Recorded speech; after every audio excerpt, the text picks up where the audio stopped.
Hello students, this is PK Dwivedi, gold medallist from IIT BHU. और जैसा मैं आपको हर क्लास में स्ट्रेटेजी अपना बताता हूँ, फिर से फटाफट एक्सप्लेन कर देता हूँ। पहले बेसिक टू सीबीएसई तक लेके जाएंगे, then CBSE to JEE Main तक, then we will start advance. ठीक है, तो अभी हम लोग फंक्शन कर रहे थे और फंक्शन का तीसरा लेक्चर है। ऑलरेडी 2 लेक्चर्स कर चुके हैं, उसमें फंक्शन का डेफिनेशन और डोमेन वगैरह का बेसिक बात कर चुके हैं, उसी को कंटिन्यू करते हैं। अब रेंज को मैं यहाँ इंट्रोड्यूस कर रहा हूँ और यहाँ पर डोमेन रेंज दोनों इस लेक्चर में डिस्कस करने वाला हूँ। ठीक है, तो चलिए। रेंज होता क्या है? रेंज होता है, जैसे डोमेन में बताया कि जैसे कोई फंक्शन है y equal to F of X, X का फंक्शन है, तो x का क्या क्या वैल्यू अलाउड है, that is called the domain of the function.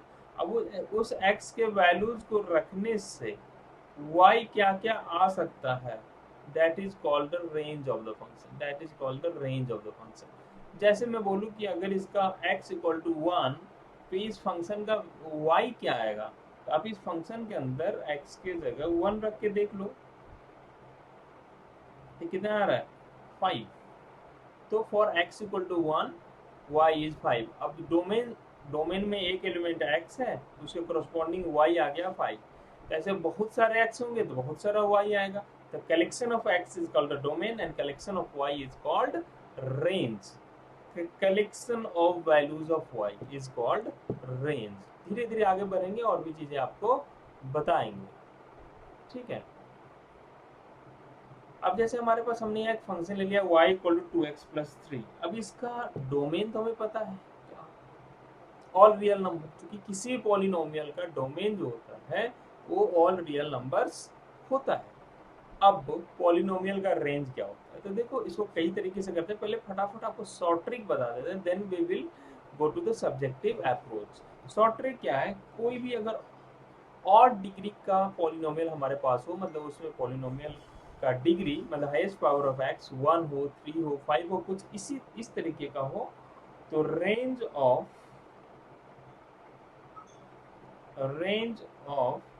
Odd degree polynomial, sorry इसको हटा देते, range of odd degree polynomial is R. R मतलब ऑल रियल नंबर्स, कुछ भी हो सकता है। ठीक है, ऑल रियल नंबर्स हो जाते हैं, minus infinity to plus infinity. ये हो गया ऑब्जेक्टिव। ऑब्जेक्टिव होता बोल देता है इसका रेंज। यहाँ पे आप देख सकते हो x का पावर 1 है और हाईएस्ट पावर वही है, तो और डिग्री पॉलिनोमियल है और इसका रेंज r हो जाएगा। अब ये r आया कैसे, तो देखो एक बहुत अच्छा स्ट्रेटेजी आपको बता रहा हूँ कि जब भी डोमेन निकालने बोले ना, डोमेन निकालने बोले तो जो हमारा स्ट्रेटेजी होना चाहिए, that should be outside to inside. इसको याद कर लो और पूरे लेक्चर में मैं आगे के क्लासेस में इतनी बार इसको यूज करूंगा तो आपको समझ आ जाएगा कि ये कितना इंपॉर्टेंट लाइन है। Domain means you have to go from outside to inside, और रेंज का मतलब है आपको जाना है इनसाइड टू आउटसाइड। ध्यान रखो, range inside to outside, domain outside to inside. अब इसका मतलब क्या है वो मैं बताता हूँ। जैसे y equal to 2x plus 3 है, इस फंक्शन में मैं यहाँ दोबारा लिख लेता हूँ y equal to 2x plus 3। और ये अप्रोच ना उस समय काम करता है जब हमारे फंक्शन के अंदर वेरिएबल एक ही जगह पे हो। ठीक है, या मोर देन वन प्लेसेस पे भी काम करेगा। ठीक है, इनसाइड टू आउटसाइड का मतलब क्या है, सबसे पहले इस फंक्शन में ये फंक्शन फॉर्म कैसे हुआ होगा, x लिए होंगे, फिर उसको 2 से मल्टीप्लाई किए होंगे और फिर उसमें 3 ऐड कर, तो यही स्टेप्स हम लोग फॉलो करेंगे। तो x का वैल्यू इसमें कहाँ से कहाँ तक अलाउड है, x मतलब डोमेन, डोमेन है इसका ऑल रियल नंबर, मतलब minus infinity to plus infinity. देखो फंक्शन को इनसाइड टू आउटसाइड जा रहा है, सबसे पहले x लिया, अब इसको 2 से मल्टीप्लाई करेंगे, फिर उसमें 3 ऐड करेंगे, फंक्शन बन जाएगा। ठीक है, तो x का value minus infinity to plus infinity. जब x minus infinity to plus infinity है, जब इसमें हमने 2 से मल्टीप्लाई किया होगा तो क्या हो गया होगा, 2x। x minus infinity to plus infinity है, जैसे हमने इसे 2 से मल्टीप्लाई किया तो इसका वैल्यू कहाँ से कहाँ तक आएगा, माइनस इन्फिनिटी को आप 2 से मल्टीप्लाई कीजिए, 2 इंटू माइनस इन्फिनिटी, क्या फर्क पड़ता है, माइनस इन्फिनिटी ही रहेगा। और अपर लिमिट को भी 2 से मल्टीप्लाई कर दिए, 2 इंटू इन्फिनिटी, वो इन्फिनिटी ही रहेगा। अगर x minus infinity to infinity है तो उस जो x minus infinity to infinity है, अगर मैं इसको 2 से मल्टीप्लाई कर दूं तो 2x का वैल्यू भी minus infinity to plus infinity ही रहेगा। उसके बाद नेक्स्ट स्टेप इसमें हमें +3 करना है, तो मैं इसमें +3 कर देता हूँ, 2x + 3 मतलब minus infinity +3 and infinity +3, minus infinity +3 minus infinity में आप 3 ऐड कर रहे हैं, क्या फर्क पड़ता है, वो माइनस इन्फिनिटी है, और इन्फिनिटी में आप 3 ऐड कर रहे हैं, क्या फर्क पड़ता है, वो प्लस इन्फिनिटी रहेगा। मतलब 2x + 3 का वैल्यू आ रहा है माइनस इन्फिनिटी टू इन्फिनिटी, जब x minus infinity to infinity से स्टार्ट किया और हम धीरे धीरे फंक्शन को फॉर्म करते गए, और 2x + 3 का value minus infinity to plus infinity. अब जो ये जो आ रहा है 2x + 3, इसका नाम क्या है, 2x + 3 का y, मतलब y जो है वो minus infinity to plus infinity है, और y का वैल्यू ही तो रेंज होता है, मतलब इस फंक्शन का value range minus infinity to plus infinity है। ये सब्जेक्टिव अप्रोच से कई क्वेश्चंस करेंगे, धीरे धीरे आपको क्लियर होगा, ठीक है। और ये इसका डायरेक्ट शॉर्ट ट्रिक है। ओके, जैसे आपसे पूछ लिया find the range of x to the power 9 minus 3x² plus 4, कुछ भी नहीं सोचना यार, और डिग्री पॉलिनोमियल है, range is minus infinity to plus infinity, that is all real numbers, और डिग्री पॉलिनोमियल, आंसर सीधा कर दीजिए। इतना जो हमने नाटक किया ये सब करने का जरूरत नहीं है। चलो अब आगे बढ़ते हैं, सम इम्पोर्टेंट फंक्शंस। तो फंक्शन को हम ब्रॉडली 2 कैटेगरी में डिवाइड करते हैं, एक algebraic function, second type of function is transcendental function, ठीक है। तो वन बाय वन हम इन्हें देखते हैं। अलजेब्राइक फंक्शन का क्या मतलब है, अलजेब्राइक फंक्शन उसको बोलते हैं जो फंक्शन आपका फॉर्म होता है plus minus multiply division and roots of polynomial से, ठीक है। आप पॉलिनोमियल से स्टार्ट करिए, उसमें रूट्स लगाएं, उसमें प्लस माइनस मल्टीप्लाई डिवीजन ये सब ऑपरेशन करेंगे तो जो फंक्शन फॉर्म होगा इज कॉल्ड अलजेब्राइक फंक्शन।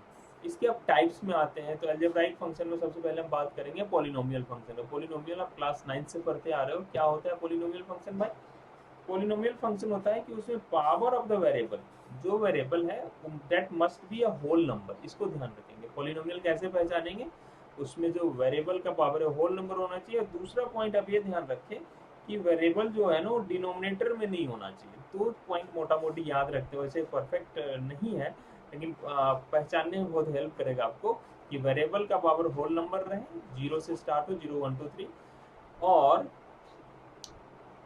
कोई डिनोमिनेटर में वेरिएबल नहीं होना चाहिए। वैसे जनरल फॉर्म मैंने यहाँ लिख रखा है उसका, इसका जनरल फॉर्म का मतलब होता है सबसे गंदा फॉर्म, मतलब सबसे भद्दा फॉर्म, इससे गंदा कुछ नहीं हो सकता।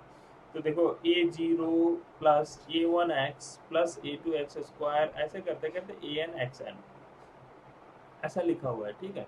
तब इसमें जो a0 a1 a2 these are a0 a1 a2 are constant, एक कांस्टेंट है लाइक 2 5 9 और इस तरह का कुछ कांस्टेंट है, वेरिएबल नहीं है। और दूसरा x² x का पावर n, ये सब वेरिएबल है। तो कुछ कांस्टेंट को किसी वेरिएबल से किसी कांस्टेंट को, किसी नंबर को किसी वेरिएबल से मल्टीप्लाई कर दीजिए, फिर दूसरे कांस्टेंट को वेरिएबल के दूसरे पावर से मल्टीप्लाई कर दीजिए और इनका सम कर दीजिए, तो इस तरीके से जो फॉर्म होगा वो आपका पॉलिनोमियल होगा। इसमें आप देख सकते हैं कि डिनोमिनेटर कहीं नहीं है जहां वेरिएबल हो, दूसरा x का पावर सिर्फ होल नंबर अलाउड है। अब इसकी डिग्री की बात करते हैं, तो सबसे ज्यादा डिग्री जो होता है ना x का सबसे हाईएस्ट पावर कॉल्ड है degree, this is polynomial of degree n। लेकिन ध्यान रखेंगे जो हाईएस्ट पावर है उसका जो कोएफिशिएंट है that should not be equal to 0, ठीक है। तो ये पॉलिनोमियल आप तो पहचानते हो। सबसे पहले हम बात कर रहे हैं कांस्टेंट पॉलिनोमियल का। टाइप्स ऑफ फंक्शन में अलजेब्राइक फंक्शन में पहले पॉलिनोमियल में है, और पॉलिनोमियल के टाइप्स देख रहे हैं कांस्टेंट पॉलिनोमियल, ठीक है। तो इसमें हमने यहाँ एक टर्म लिख रखा है डॉक्टर CID0, इसका मतलब समझते हैं कि अब से कोई भी फंक्शन पढ़ेंगे तो इन पॉइंट्स को हम जरूर पढ़ेंगे, और भी चीजें हम ऐड करेंगे क्लास 12 के अंदर, लेकिन ये सब आपको पक्का आना चाहिए। D for domain of the function, कोई भी फंक्शन अगर आप तो मैं बताऊं तो ये चीज आप जरूर देख लेना। उसका D for domain, R for range, C for तो फंक्शन कंटिन्यूअस है या नहीं है। कंटिन्यूअस का क्या मतलब होता है सब बताएंगे। आई फॉर वो फंक्शन इंक्रीजिंग है या डिक्रीजिंग है, वो फंक्शन इंक्रीजिंग है। D for decreasing. इतना चीज आप किसी फंक्शन का याद रखिए एज ए फॉर्मूला, आपको इतना हेल्प मिलेगा क्वेश्चन करने में। आपको रियलाइज कराऊंगा जैसे जैसे चैप्टर आगे बढ़ेगा। G for graph of the function, E for तो फंक्शन इवन है, ओ फॉर वो फंक्शन ऑड है। मतलब कम से कम और भी चीजें होती है, इतना चीज तो आप याद ही रखो। अब कंटिन्यूअस का मतलब इंक्रीजिंग का फंक्शन मतलब डिक्रीजिंग, ग्राफ, इवन, ऑड, सब का मतलब हम धीरे धीरे आपको समझाएंगे। ठीक है, तो आप सुनते रहिए मुझे, आपको हर चीज समझ में आ जाएगा। तो कांस्टेंट पॉलिनोमियल की बात करते हैं। कांस्टेंट पॉलिनोमियल मतलब y इक्वल टू, इसमें कुछ कांस्टेंट रहेगा, like y equal to 5, y equal to 9, y equal to -2, y equal to 1/√। These are examples of constant polynomial. ठीक है, तो इसमें अगर हमसे बात किया जाए कि इसका डोमेन क्या है, वैसे इन जनरल हम लिख देते हैं y इक्वल टू ए। ठीक है, कोई constant where a some constant. तो हमसे इसका बात करें डोमेन क्या है। डोमेन क्या है, एक्स का क्या क्या वैल्यू आप रख सकते हैं। इसमें एक्स है ही नहीं, तो आप एक्स फील कर सकते हो। कैसे फील कर सकते हो, X to the power 0। X का पावर 0 क्या होता है, 1। मतलब इसके अंदर एक्स का क्या क्या वैल्यू रख सकते हो। 1 से मल्टीप्लाई करने में फंक्शन में फर्क नहीं पड़ेगा ना, तो ए को हम लिख सकते हैं ए इंटू एक्स का पावर 0। अब एक्स के अंदर आप कुछ भी रख सकते हो, कोई फर्क नहीं पड़ता। तो पहला था डी, डी मतलब ऑल रियल नंबर। इसका जो डोमेन है वो है आपका ऑल रियल नंबर, और इन शॉर्ट हम इसे आर भी लिख सकते हैं। ठीक, अब इसके रेंज की बात करते हैं। रेंज मतलब वैल्यूज ऑफ वाई। अब y का वैल्यू फिक्स है 5 है, आप x इसमें 1 रखो, 2 रखो, √2 रखो, 1/2 रखो, माइनस में कुछ रखो, क्या फर्क पड़ता है, ये हमेशा यही रहेगा, a ही रहेगा, है ना, या 5 ही रहेगा। इसका रेंज फिक्स है, रेंज में एक ही एलिमेंट आता है जो भी होता है इसका a, तो रेंज है इसका a। उसके बाद नेक्स्ट है सी। सी फॉर, सी का मतलब क्या होता है, सी मतलब कंटिन्यूअस। अब किसी फंक्शन को कंटिन्यूअस कब बोलेंगे, कंटिन्यूअस का मतलब है अगर आप उस फंक्शन में ग्राफ ड्रॉ कर रहे हो, ग्राफ ड्रॉ कर रहे हो और कहीं भी आपको पेन उठाने का जरूरत नहीं पड़ा, मतलब फंक्शन कंटिन्यूअस है। अगर पेन उठाने का जरूरत पड़ गया मतलब फंक्शन कंटिन्यूअस नहीं है। ठीक है, जैसे मैं एग्जांपल देता हूँ, जैसे मैं ग्राफ ड्रॉ किया किसी फंक्शन इस तरह का है, तो this is an example of continuous function. Continuous को मैं सीटीएस लिखा करूंगा। और जैसे मैं किसी फंक्शन का ग्राफ ड्रॉ करूँ, ऐसे ड्रॉ किया, फिर अगला बार यहाँ के बाद उसका ग्राफ ऐसे है, फिर इसका ग्राफ यहाँ से ऐसे करके गया, और फिर यहाँ से स्टार्ट है। तो देखो इस फंक्शन का ग्राफ ड्रॉ करने में कई बार ब्रेक आ रहा है, ऐसे ऐसे वैसे मान के चलेंगे ये यहाँ पर मिलता है। तो कई पेन उठाना पड़ रहा है ना, पेन उठाना पड़े मतलब फंक्शन कंटिन्यूअस नहीं है। अब हम इसका बात करते हैं कि ये फंक्शन कंटिन्यूअस है क्या है। तो y इक्वल टू 5 अगर हम इसका ग्राफ ड्रॉ करना चाहें तो कैसा बनेगा, देखो y equal to constant function की अगर बात करें तो हमने क्लास 9 से पढ़ रखा है y equal to constant, y equal to 5। इसका जो ग्राफ होता है a line parallel to X axis, a line parallel to X axis होता है। y इक्वल टू कॉन्स्टेंट जो होता है a line parallel to X axis. अब x में कहाँ से पास होगा, x इक्वल टू 5 से। अगर ये x इक्वल टू -5 रहता तो x इक्वल टू -5 से पास करता, x इक्वल टू 9 रहता तो x इक्वल टू 9 से पास करता। इसका ग्राफ जो होगा, अगर आपको नहीं पता है तो नोट डाउन कर लीजिए। y इक्वल टू अगर कुछ कांस्टेंट लिखा हुआ है तो उसका ग्राफ जो होता है वो पैरेलल टू x एक्सिस होता है। y इक्वल टू कांस्टेंट, मैं पहले y एक्सिस बोल दिया था क्या, sorry. y equal to some constant is a line parallel to x axis. तो y इक्वल टू 5 एक लाइन है जो x एक्सिस के पैरेलल होगा, और पास कहाँ से करेगा, जैसे मैं बोल रहा था कि गलत बोल गया था मैं कि y इक्वल टू 5 है तो y का वैल्यू 5 है, y इक्वल टू 5 से पास होगा। अगर ये -5 होता तो y इक्वल टू -5 से लाइन पास होता, y इक्वल टू √2 होता तो y इक्वल टू √2 से पास होता। तो इस तरीके से देखा जाए तो इसका ग्राफ जो है वो कहाँ से पास होगा, जैसे y के वैल्यू 1 2 3 4 और 5, तो y इक्वल टू 5 से लाइन पास होगा। तो ये इसका ग्राफ हो गया, ये आपका x एक्सिस है और y एक्सिस। तो ग्राफ ध्यान रखा। अब हम लोग आ जाते हैं, डोमेन देख लिया, रेंज देख लिया, doctor CID continuous. Increasing decreasing का क्या मतलब है?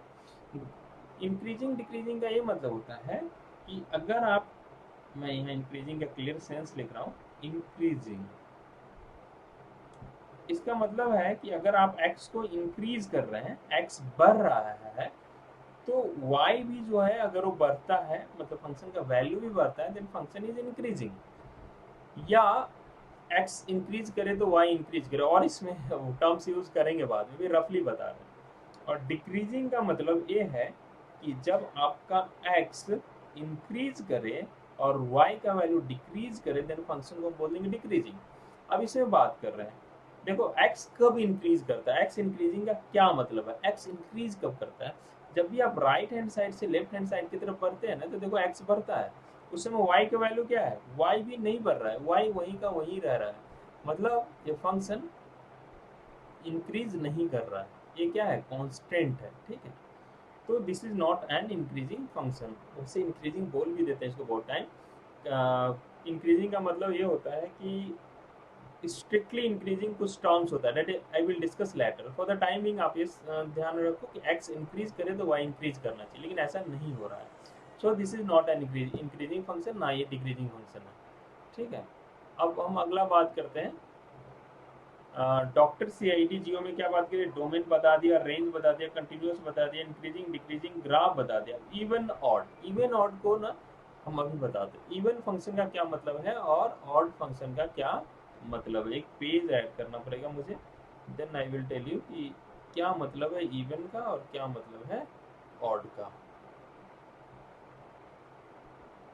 ठीक है। ओके, इवन फंक्शन का क्या मतलब है?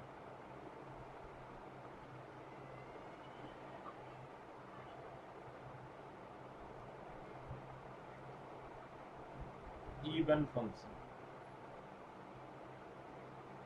फंक्शन को इन शॉर्ट आइकन लिखिए। इवन फंक्शन का मतलब है कि अगर आप ग्राफ में y एक्सिस को मिरर मान लो, y एक्सिस को क्या एज्यूम कर लो, वो मिरर है, दैट इज ये मिरर है, ठीक। y एक्सिस अगर मिरर है और ये मान लो ओरिजिन है, ये x एक्सिस है, ठीक है। तो y एक्सिस मिरर है, तो अगर आप y एक्सिस को मिरर मान लो और इधर का ग्राफ का इमेज अगर y एक्सिस में देखें, तो इधर का ग्राफ जो होना चाहिए, LHS का ग्राफ जो होना चाहिए लेफ्ट हैंड साइड का, राइट हैंड साइड का मिरर इमेज होना चाहिए, y एक्सिस में इमेज होना चाहिए। जैसे मैं एक एग्जांपल लेता हूँ, जैसे मैंने ऐसे करके एक ग्राफ बना, तो अगर आप ऐसा ही देखेंगे, अगर ऐसा, तो अब गौर से देखें, एग्जैक्ट तो नहीं बन रहा, तो इसका अगर y एक्सिस को मिरर माने आप, तो इसका इमेज कैसा बनेगा? ऐसा ही बनेगा। तो यहाँ पर अगर ऐसा ग्राफ किसी फंक्शन का है, then it is an even function. Algebraic point of view भी बताएंगे आपको, लेकिन ग्राफिकल पॉइंट ऑफ व्यू है, y एक्सिस में को अगर आप मिरर मान लो और लेफ्ट वाला ग्राफ का अगर राइट में इमेज बन रहा है, right side, right hand side left वाला ग्राफ, राइट वाले ग्राफ का इमेज अगर लेफ्ट में प्रेजेंट है, then it is even function. अगर नहीं प्रेजेंट है तो इवन फंक्शन नहीं होगा। ऐसा नहीं कि उसको ऑड बोल देंगे, ठीक है। ओके, तो ये इवन फंक्शन का डेफिनेशन है। तो जो हमारे पास जो ग्राफ है यहाँ पर, वो y इक्वल टू 5 की बात कर रहे हैं। तो y इक्वल टू 5 को अगर आप देखेंगे,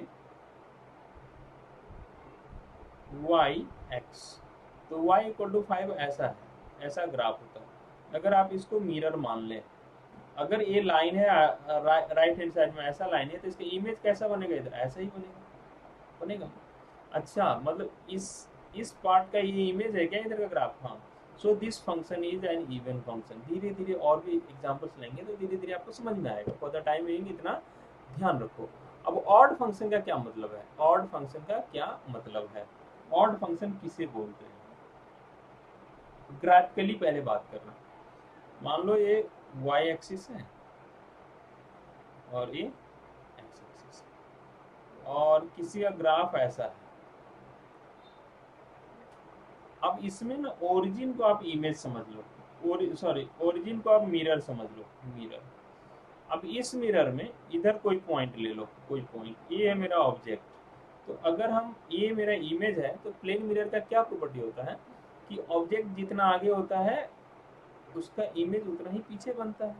तो आप देखो इस पॉइंट का इमेज है इधर क्या? हाँ है। अगर आप इसको प्लेन मिरर मानेंगे तो इसका इमेज यहाँ बनेगा, हाँ है। अगर इस पॉइंट का देखें तो इस पॉइंट को आप इससे ज्वाइन करो ओरिजिन से और इतना ही पीछे आ जाओ, तो पॉइंट प्रेजेंट है क्या? हाँ। तो अगर ऐसा हर पॉइंट के साथ हो, कोई भी पॉइंट ले लो ओरिजिन में, उसका इमेज उतना ही पीछे आके देखो। अगर ग्राफ पे हर पॉइंट का इमेज, इधर ऊपर वाले को ऑब्जेक्ट मानो और ओरिजिन के अबाउट उसका इमेज देखो, अगर हर पॉइंट का इमेज अगर ओरिजिन में प्रेजेंट है ग्राफ के ऊपर, then that is called the odd function, है ना। यहाँ मिरर का काम कौन करता है? ओरिजिन। मिरर ओरिजिन काम करता है, और ये ऐसे ग्राफ को बोलते हैं symmetric about origin. Symmetric about origin. Odd function का जो ग्राफ होता है वो ओरिजिन के अबाउट सिमेट्रिक होता है, ठीक है। तो ऐसा हम लोग मान के चलते, जबकि इवन फंक्शन का graph symmetric about Y axis. इनके ग्राफ जो होते हैं ये होते हैं symmetric about Y axis, symmetric about Y axis. इसको ध्यान में रखा, ये वाई एक्सिस के बाद सिमेट्रिक होता है, ओरिजिन के बाद सिमेट्रिक होता है। जैसे इसको बोलेंगे क्या कि ये ओरिजिन के पास अबाउट सिमेट्रिक है क्या? आप यहाँ पर एक पॉइंट ले लो और इसका इमेज इसमें यहाँ बनना चाहिए, लेकिन ऑब्जेक्ट तो है लेकिन कहीं इमेज नहीं है ना। ऑब्जेक्ट वाला पॉइंट तो ग्राफ के ऊपर है लेकिन इमेज वाला पॉइंट नहीं है, so this is not an even function, ठीक है। अब कुछ फंक्शन ऐसे होते हैं जो ना तो इवन होते हैं ना तो ऑड होते हैं, ठीक है। तो वैसे फंक्शन जो कि ना इवन होते हैं ना ऑड होते हैं, जैसे मैं बोल दूँ कुछ इस तरह का ग्राफ ले लूँ,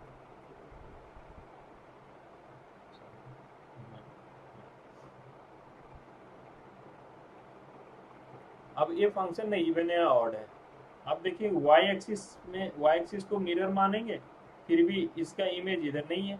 अगर आप ओरिजिन को मानेंगे तो इस पॉइंट को है ही नहीं, है ना। सारे पॉइंट्स का आपका इमेज होना चाहिए, तो ऐसा नहीं है। This is neither even nor odd, this function is neither even, neither even nor odd. तो मेरे ख्याल से आप ग्राफिकल पॉइंट ऑफ व्यू समझ गए होंगे इवन और ऑड का। जल्दी हम आपको बताएंगे कि उसका एल्जेब्रिक मीनिंग क्या होता है इवन और ऑड फंक्शन होने का।